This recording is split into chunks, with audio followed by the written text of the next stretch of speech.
ఏమైపోయే వాళ్ళమో అంబేద్కర్ లేకుంటే, ఏ చీకటి మింగునో తను వెలుగై రాకుంటే.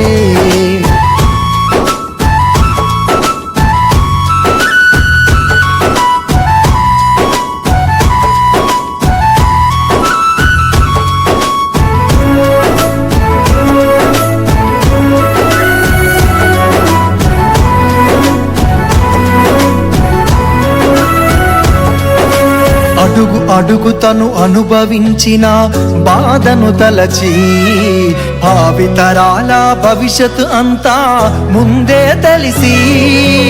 అడుగు అడుగు తను అనుభవించిన బాధను తలచి, భావితరాల భవిష్యత్తు అంతా ముందే తెలిసి. తన నెత్తుటి చుక్కలు లక్షల అక్షరాలుగా మార్చాడు.